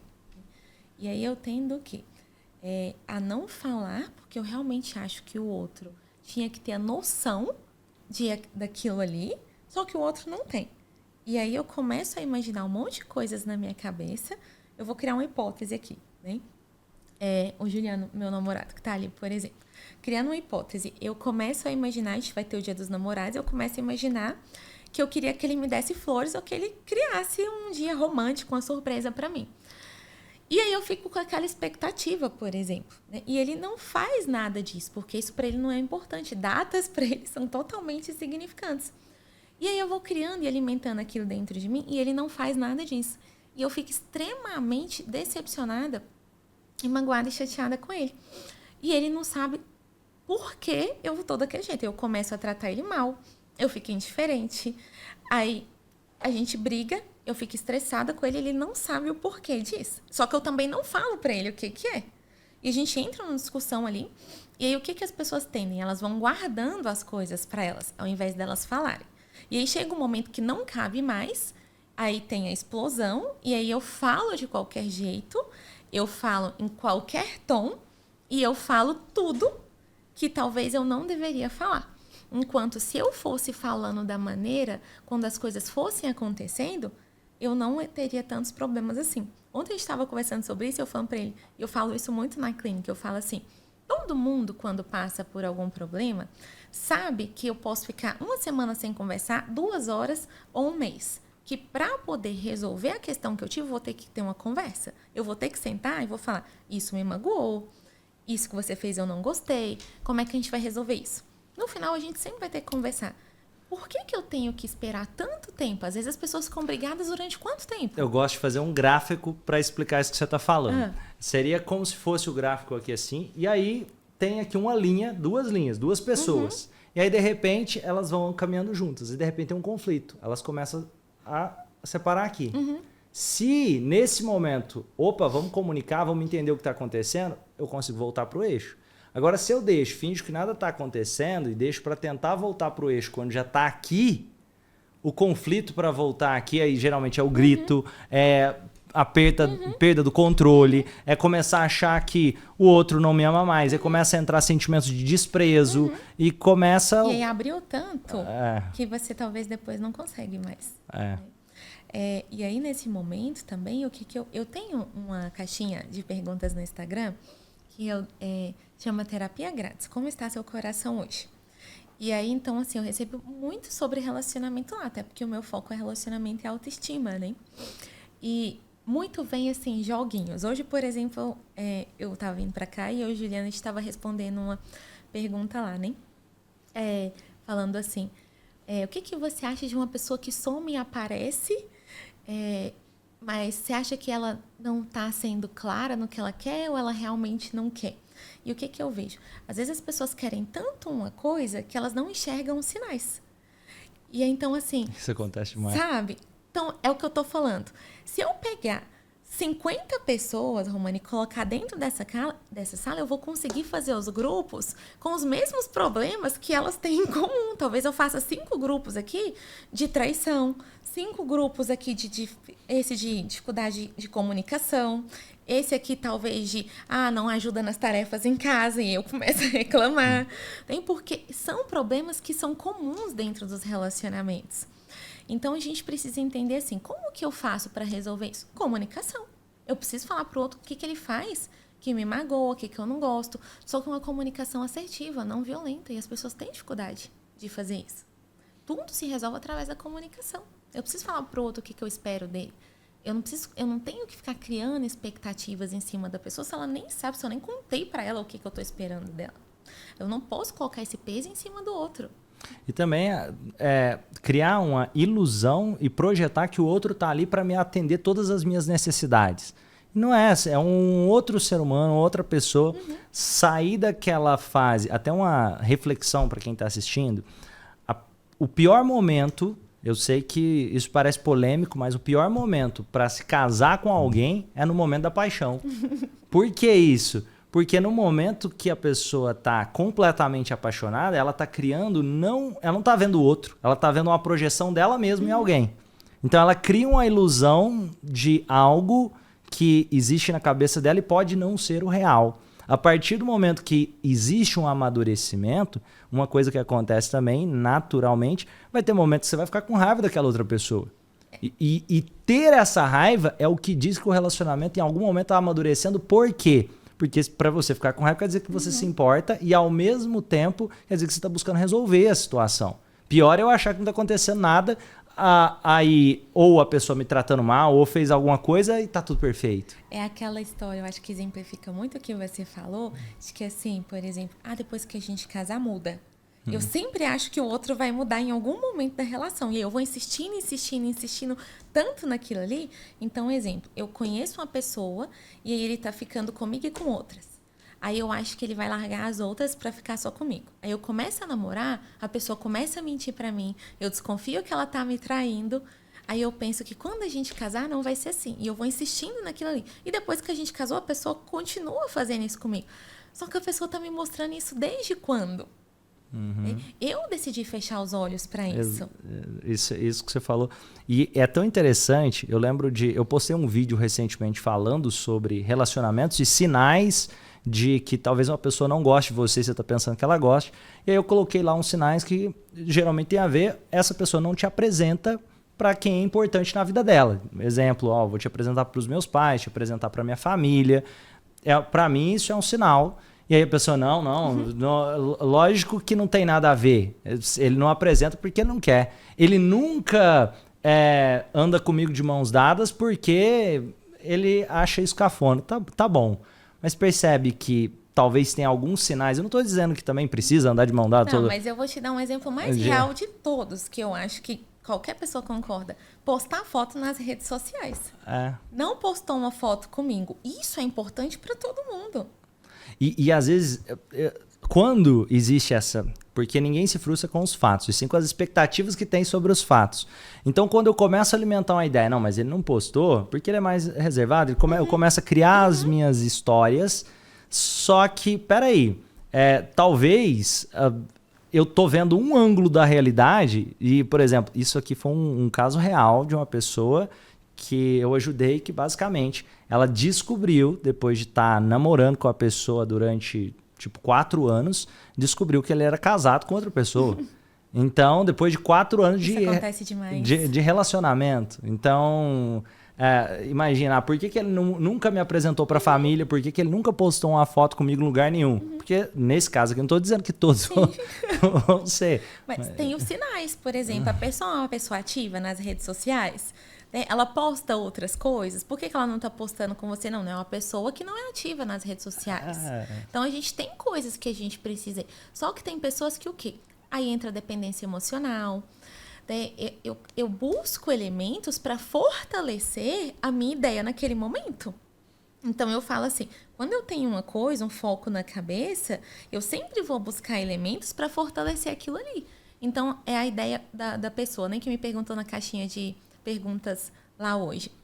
Quando ele some e aparece, quer dizer que ele não sabe o que ele quer ou que ele tem dificuldade de falar? E aí ele ainda acrescentou, como eu vou tocar no assunto sem parecer emocionada? Ou seja, ela quer continuar com ele. E ele já está dando sinal de que ele não quer. Porque ele some e aparece, ou seja, ele sabe que ela vai estar disponível ali, que a porta está aberta para qualquer momento que ele quiser voltar, ela está ali esperando por ele. Né? E aí quem tem que tomar as rédeas da situação? Ela. Porque a vida dela, o sentimento é dela. Ela tem que entender e colocar para outra pessoa. E isso eu falo que é uma questão de autoestima também. Por isso que relacionamento e autoestima, eles andam muito juntos. Por quê? Porque eu preciso me posicionar para a pessoa. Você só vai até onde eu permito. Né? São os limites que eu coloco. Eu sempre gosto de falar assim, por que que a gente tem regras e limites? Para eles serem cumpridos. Se eu tenho os limites nos municípios e nos estados, é para eu entender aonde termina o espaço de um e começa o do outro. Porque muitas vezes as pessoas não respeitam isso. Então, quando eu falo para alguém como eu sou e como eu quero que me tratem, eu estou ensinando para essa pessoa isso. Agora, quando eu não falo nada para essa pessoa, eu deixo ela fazer o que ela quer. E tem gente que não consegue falar. Deixa o outro tomar conta da situação. Por medo da pessoa abandonar. E às vezes isso faz com que se perpetue, por exemplo, relacionamentos por anos que parece que acaba do nada. Aí a gente pega um exemplo das nossas crenças, né? E aí isso vem lá da infância, por exemplo, uma crença de que eu preciso sempre da aprovação, da validação, de que eu não fui amado, de que eu fui abandonado. Isso pode ter sido pelos pais. Inclusive foi uma coisa assim, meus pais morreram, por exemplo, né, quando eu era pequena, um dos pais. Então tem essa ideia de que todas as pessoas que eu amo vão me abandonar em algum momento. Então eu preciso fazer tudo para essas pessoas, para elas não me abandonarem ou elas irem embora, inclusive me anular. Então, nunca posso falar nada, porque se eu falar, elas vão embora, elas não vão gostar de mim. E aí eu passo a me submeter a tudo que essa pessoa quer. Só que realmente tem que ser assim? Todo mundo vai agir dessa maneira? O quanto que a pessoa precisa trabalhar essa crença dela? E às vezes cria-se uma bolha tão forte que eu já cansei de ver pessoas assim maravilhosas, pessoas bonitas, pessoas assim que têm um futuro, e aí ela fala, não, mas... É como se a vida dela acabasse, se aquele relacionamento acabasse, não tivesse mais nada para ela, pessoa jovem, e é como se nada mais existisse depois dali. E isso acontece justamente porque se cria uma realidade paralela, que ela, a própria pessoa construiu essa realidade paralela para si mesma. E trabalhando também essa questão de relacionamento, tem uma frase, uma coisa que eu acredito muito, que é o seguinte: você falou sobre relacionamento é também muito relacionado com a autoestima. Eu concordo muito com isso. Por quê? Eu acredito que, por exemplo, só tem ciúme exagerado em um relacionamento. Sabe aquela pessoa extremamente ciumenta? Quem tá com baixa autoestima. Porque se eu tô com autoestima boa, eu tô bem, eu entendo que eu sou o prêmio. E que se a pessoa me perder, ela que perdeu, não foi eu que não foi eu que perdi. Então, isso é uma construção onde cria relacionamentos mais saudáveis. Porque se eu me enxergo como prêmio, a outra pessoa também começa a me enxergar. E se ela se enxerga como prêmio, eu passo a enxergá-la como prêmio também. De, sabe, ter essa valorização pessoal dentro de um relacionamento. Por isso que é construído, né, a autoestima. Esses dias eu tava conversando com o Juliano e aí eu dei esse exemplo nosso, do nosso relacionamento pra ele. Eu falei assim, se a gente terminasse hoje, por exemplo, eu ia sofrer? Ia, porque eu te amo e eu gosto muito de você. Mas eu não ia morrer. Não ia morrer de amor. E não quer dizer que eu não iria, que eu não goste de você. Por quê? Porque eu realmente gosto de mim. E aí eu ia sofrer, mas a minha vida iria continuar. Por quê? Porque eu tenho outras áreas da vida que também são importantes e fazem com que a vida continue. Porque aí eu sei que eu consigo ter confiança, segurança, de que eu tive outras conquistas na minha vida, de que eu consegui fazer outras coisas, porque a autoestima ela também tem a ver com isso. Então, eu me sinto seguro, confiante em mim e sei da minha capacidade. Então, quando eu gosto de alguém, essa pessoa gosta, tem a ver com a admiração, pelo respeito que ela tem por mim. E isso é por tudo que eu sou na minha vida. E quando eu gosto de alguém, eu quero estar com alguém, eu sempre falo assim, é um conjunto de coisas que faz eu me apaixonar. Eu não vou gostar de uma pessoa, por exemplo, apenas porque ela é bonita. Eu ainda fiz um post ontem no meu Instagram sobre isso. A autoestima não é só a aparência. Quem dera se fosse. Se fosse todo mundo que é bonito, não teria baixa autoestima. Porque ela é um processo de confiança, de segurança, onde você sabe lidar com o ciúme, com a ansiedade. Por que as pessoas, por exemplo, que já foram traídas, são tão inseguras e têm os relacionamentos tão difíceis depois? Porque elas sempre acham que isso vai acontecer de novo com elas. Então, é um processo, de novo, de construção. Isso tem a ver o quê? Com a sua autoestima. Você precisa acreditar mais em você. Acho que você é um prêmio. Acho que quem tá com você realmente vai perder uma grande coisa. Muito bom. E olha, você falou aí da autoestima. Voltando um pouquinho mais, o que você acha que te ajudou a sair daquela depressão? Primeiro foi quando eu identifiquei, né, porque isso é fundamental. Se eu não tivesse identificado, realmente eu não conseguiria ter saído. Porque quando eu falo de depressão, eu preciso entender que o cérebro ficou doente, né? E ele ficou doente por vários fatores. Quando eu falo de um transtorno depressivo, ele é multifatorial. Então, tem aí uma parte da fisiologia realmente do meu cérebro. Eu tenho um ambiente que eu sei que me adoeceu naquele momento específico da minha vida ali, por exemplo. Eu tinha passado por um divórcio. Então, muita coisa estava acontecendo na minha vida. E foi no período também que a pandemia começou. Então, teve muita coisa no mundo acontecendo naquele momento, no ambiente ali. Minha vida estava mudando muito. Então, assim, eu sei todos os fatores naquele momento, como psicóloga, até pela questão do autoconhecimento, que me levaram até aquilo ali. E aí, o que foi muito marcante para mim? Quando eu fui percebendo os sinais. E aí, no primeiro momento, o que eu fiz? Como eu já tinha muitas técnicas da psicologia, por já fazer terapia e tudo, eu sabia que naquele momento eu já tinha aplicado todas elas. E por isso que não estava mais funcionando. Que eu precisava da medicação. Porque a medicação era o que faltava ali. Porque quando eu estou com o órgão do meu corpo doente, eu preciso tratar ele. E não tem outra coisa. Né? Se eu estou, por exemplo, com o meu rim doente, não adianta eu fazer toda a parte comportamental, de me alimentar saudável, de fazer atividade física, de dormir bem, se eu não realmente fizer a parte que eu preciso fazer. Seja da medicação, seja da hemodiálise, seja do que for. E é um recurso que hoje nós temos à nossa disposição também. E as pessoas têm muito medo. E tem muito preconceito da medicação. Por um lado, tem muita gente que tem preconceito e por outro lado, tem gente que é dependente. Sim, por falta do conhecimento. Ambos por falta do conhecimento. Exatamente. Né? Porque um que é dependente, por quê? Porque não faz o tratamento como deveria fazer. Porque eu preciso sempre de fazer terapia junto. É claro que tem pessoas... Porque o medicamento ele é um paliativo. Ele tem pessoas. Remédio, ele busca remediar. Ele não é... Até uma coisa aqui para trabalhar aqui, porque pode ter gente que está nesse momento do vício aqui no medicamento também, e tem pessoas que estão precisando tomar o medicamento e não tomam. Então, para quem está assistindo, eu gosto de dizer o seguinte, para mim, o tratamento real é cuidar do sono, da alimentação, das emoções, do comportamento. Esse é o tratamento real. O tratamento alternativo é o medicamento. Só que o medicamento também é muito importante. Eu lembro, tem um membro, um aluno, e é interessante que ele tem transtorno bipolar. Nenhum medicamento fazia efeito para ele. Ele estava oscilando em estágio de depressão forte. A partir do momento que ele começou a se conhecer... Não é que ele parou de tomar medicamento, é que os medicamentos passaram a fazer efeito. E ele começou a ter uma qualidade de vida muito melhor, e entendendo como o transtorno bipolar funcionava. Ele passou a se entender. Transtorno bipolar é rotina. Eu preciso ajustar a minha vida. Exatamente. E não é só para o transtorno bipolar, isso é para o ser humano. Todo ser humano precisa de rotina. Todo mundo. Né? E hoje é uma coisa muito difícil. Por isso que, assim, é algo que eu gosto muito, que eu sempre vejo, né? Igual o Curi, Anne... o Paulo Musi, todo mundo falar, né? O que é alta performance? É você fazer a mesma coisa todos os dias? É rotina? E é dificílimo fazer isso. Né? Você dormir e acordar no mesmo horário, você fazer atividade física todos os dias, você se alimentar bem. Porque é muito difícil fazer sábado, domingo, feriado, durante a semana. Isso que você falou, tem um estudo que eu estava olhando, eu esqueci o nome do quem publicou, mas é muito interessante que, basicamente, os grandes gênios... por exemplo, você pega um Cristiano Ronaldo, você pega um Michael Jordan, a vida dele é extremamente entediante. Porque o cara acorda, tem um que eu recomendo muito, quem não...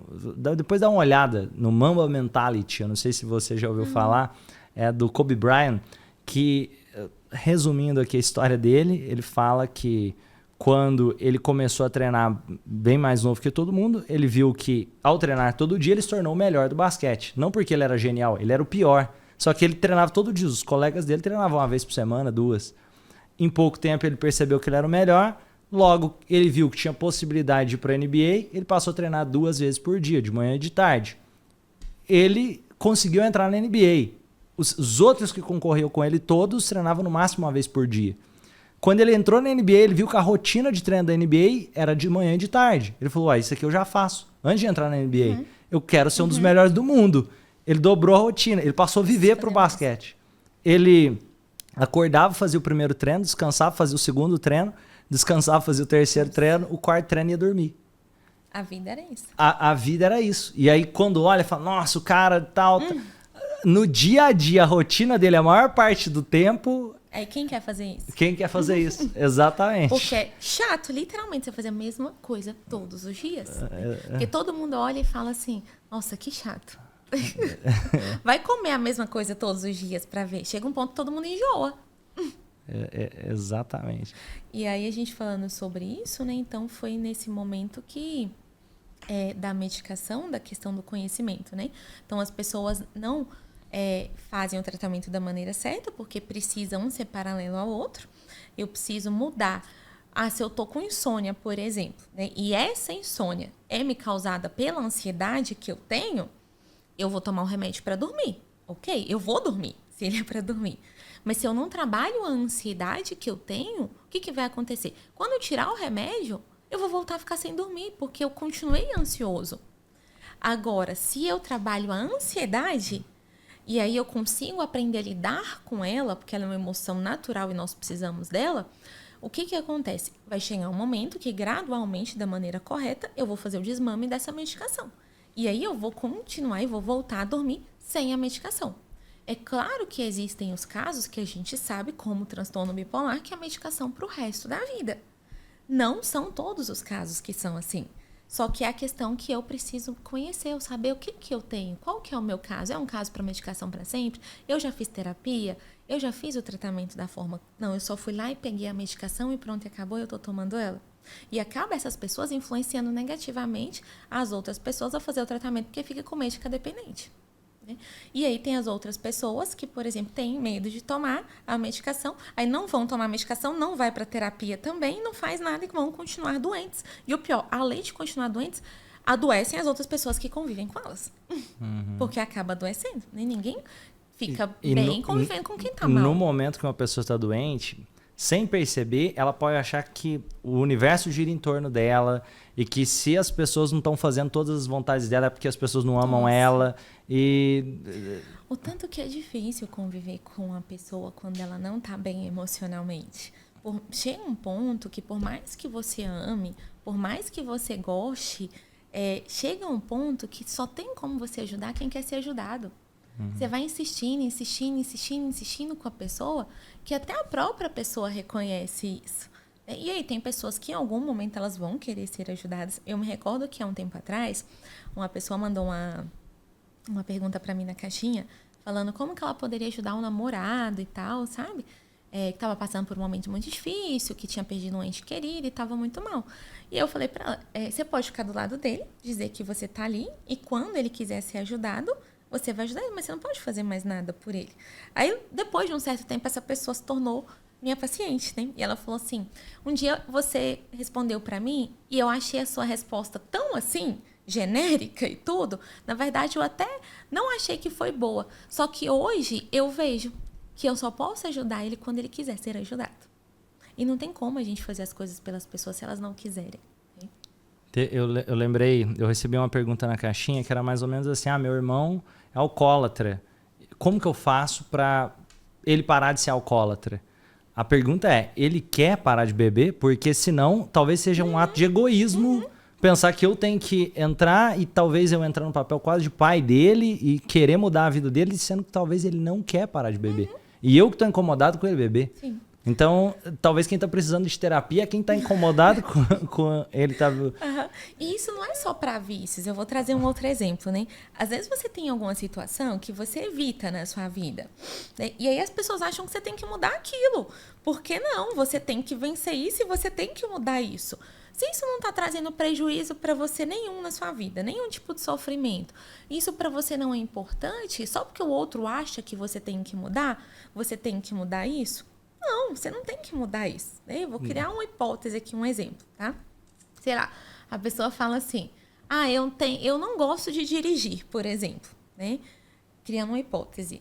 A pessoa pode ter medo de dirigir, mas se isso não está influenciando em nada na vida dela, não está prejudicando ela em nada, em algum momento pode ser que ela precise, sim, de dirigir, ela vai ter algum prejuízo lá na frente, mas nesse momento ela não está, por quê? Um exemplo, vou falar por mim. Eu odeio tirar sangue.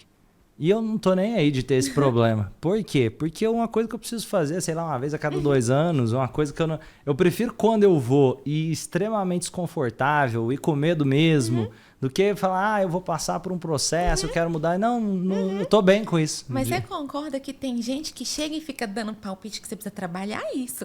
Que isso não...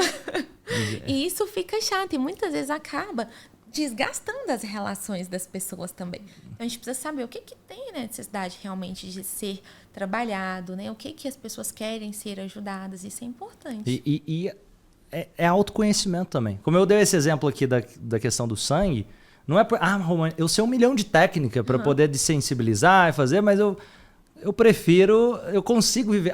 Vamos supor, se eu tivesse uma doença terminal, que eu tivesse que tirar sangue todo dia, aí beleza, aí eu vou focar em trabalhar isso. Mas nesse caso aqui, nem lembro quando foi a última vez que eu tirei sangue. Então, é importante trazer essas reflexões também.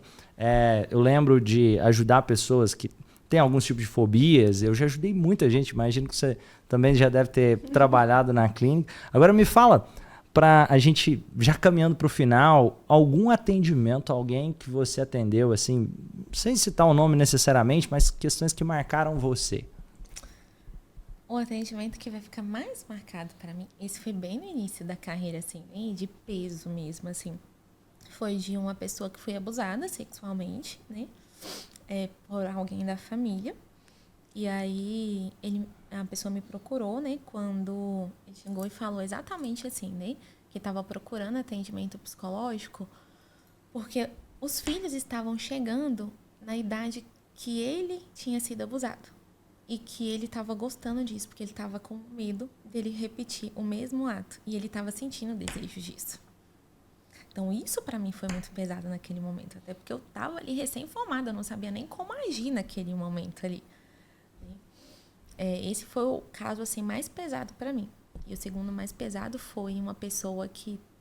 Foi os mais desafiantes, na verdade. Porque, assim, tudo no início da carreira. Porque você vai depois, aí com a supervisão, com os estudos, você vai, né, melhorando. Não que você não tenha outros desafios, mas algumas coisas você vai ganhando experiência. Foi um caso que durante 20 anos foi tratado como depressão pós-parto. Uma pessoa matou o próprio filho quando nasceu um bebê.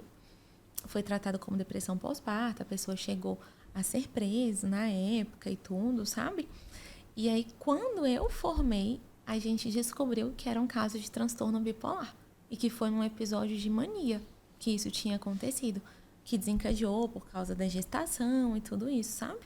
E aí foi depois de 20 e tantos anos que a pessoa passou a ter o tratamento certo, que é para bipolaridade, que é um tratamento totalmente diferente, a medicação, as estratégias e tudo isso, né? Então, assim, é mais uma vez onde eu falo o que o tratamento certo ele é capaz de fazer, né? E aí, por exemplo, hoje, quase 8 anos depois, eu ainda tenho contato com a pessoa, né? O quanto que a qualidade de vida é outra, né? A pessoa já conseguiu se perdoar, coisa que a pessoa nunca tinha feito por isso, porque entendeu que naquele momento era uma doença que estava tomando conta da pessoa, não era ela fazendo. Então, assim, são casos que realmente, para mim, foram muito marcantes na minha carreira. Mas, a todo momento, eu tenho casos, assim, que eu me sinto muito orgulhosa também, que eu fico muito feliz de atingir os objetivos, né? Ontem mesmo eu estava comemorando tem um caso específico, por exemplo, de toque de um paciente que tem um sofrimento clinicamente muito grande, um prejuízo, só que ao mesmo tempo a gente está tendo tantas evoluções e aí cada sessão que ele sai, eu mesma comemoro por mim, sabe? Nem é pelo próprio paciente, a gente comemora junto, mas eu sentei ontem no consultório e falei assim, hoje eu vou tomar esse café aqui porque realmente esse caso está tendo muita evolução, sabe? E aí cada dia quando você vê a pessoa... Quando alguém chega lá e fala que quer se separar, por exemplo, né? E aí você vê que aquela pessoa não se separou, que um casamento não foi desfeito, ou que alguém realmente teve que, infelizmente, terminar um relacionamento, mas que foi melhor para aquela pessoa. Cada pessoa, realmente, quando ela tem um objetivo atingido, ou que você muda, porque esse é o trabalho da terapia, fazer a pessoa enxergar a vida de uma forma diferente. Esse é o lema que eu utilizo hoje lá na minha bio, e é o que eu tento fazer sempre. Então, sempre que eu consigo fazer isso com as pessoas, eu fico muito, muito, muito feliz. Muito bom. E, Jéssica, se tivesse alguma recomendação, algum conselho, algo que você acredita que talvez você possa passar para outras pessoas que estão assistindo, qual seria uma recomendação, alguma crença que você gostaria de compartilhar, que talvez possa facilitar a vida de alguém? Nada é impossível quando a gente quer. Eu vou voltar na frase que eu falei no início, né? Tudo que a gente é capaz de sonhar, a gente é capaz de realizar. Essa é uma frase que, inclusive, está muito nos meus materiais de trabalho, sabe? Porque as pessoas vão falar pra gente que a gente não vai conseguir. Eu nunca vou esquecer desse dia que esse colega falou pra mim lá na faculdade que eu tava querendo ganhar igual um médico, sabe? E eu já ganho muito mais do que isso, sabe? Então, a psicologia, essa ideia de que a psicologia não dá dinheiro, que essas coisas assim, eu ganho e já ganhei muito mais do que um dia eu poderia imaginar como psicóloga. E não é só pela questão financeira. É a capacidade que a gente tem hoje de ajudar as pessoas, de atingir pessoas, como de estar hoje, por exemplo, né? E a minha intenção é crescer muito mais para ajudar um número muito maior de gente, como você mesmo disse sobre o seu trabalho, né? Se a gente fosse trabalhar atendendo hora por hora hoje, o que você faz com um treinamento, por exemplo, com quantas pessoas, né? Mas o importante é a gente não desistir, a gente dar o primeiro passo, nunca esperar as condições perfeitas, ir melhorando com o tempo e a consistência, que é fazer a mesma coisa todos os dias, que é a parte mais difícil da gente da nossa vida é essa. É fazer a mesma coisa todos os dias. Então, todos os dias eu vou levantar e vou estar disposto, seja produzir um conteúdo, seja estudar para o meu concurso, ou seja ir lá e atender em qualquer área que eu for trabalhar com a psicologia, seja enquanto eu estou estudando ainda na faculdade, né? Eu vou ali sentar, eu vou estudar os finais de semana, que é uma dificuldade que às vezes eu vejo assim dos estudantes. Hoje, por exemplo, eu tenho que trabalhar comigo na clínica estagiários de psicologia, sabe? E aí eu vejo assim que ainda não é uma realidade, mesmo que as pessoas tentem como é a profissão e tudo, né? E eu tento levar essa realidade, olha, é muito diferente do que a gente vê na faculdade. A prática, a realidade, ela é totalmente diferente. Então, quanto mais eu puder fazer de constância e de acreditar que nada que eu sonho é impossível, mais eu vou conseguir realizar tudo que eu quero. Muito bom. Só para compartilhar uma história que aconteceu comigo, você falou do que eu acreditar recentemente agora. Isso é uma história que aconteceu comigo, que foi o seguinte. Eu tinha um casamento da minha irmã para ir nos Estados Unidos e eu tinha, para ir para os Estados Unidos, precisa de visto. Uhum. Eu estava com o passaporte, a viagem estava marcada para quarta-feira, o casamento começava no domingo, então quarta-feira eu já tinha uma palestra, um workshop para fazer lá na Universidade de Harvard e na segunda-feira eu descobri que meu visto estava vencido, meu visto é da Lorena. O que a maior parte das pessoas vai pensar nesse momento? É impossível, não tem como fazer nada, porque o tempo para conseguir o visto de novo não dá tempo. A viagem era quarta-feira. Segunda-feira de madrugada a gente descobriu. O que a gente fez? Segunda-feira de madrugada a gente pegou o ônibus para Brasília, que é onde tinha um consulado, para poder renovar o visto, sem saber se ia dar certo. Durante a madrugada, eu virei à noite, eu não dormi, fiquei estudando como fazer para tirar o visto o mais rápido possível. Descobri que as agências que trabalhavam com urgência máxima conseguia lá, tipo, em 15 dias, era o top do mais impossível que tinha. Então, falou, não, já vi um caso aqui de alguém conseguir uma semana. Então, era uma coisa que aparentemente não tinha jeito. A gente foi segunda-feira para Brasília, terça-feira já conseguimos deixar o visto e, teoricamente, deveria ter, sei lá, um mês para poder só deixar o visto. A gente já conseguiu deixar na terça-feira. E aí tinha o prazo deles colocarem o visto no passaporte, protocolar, mandar para o consulado devolver. O que a gente fez?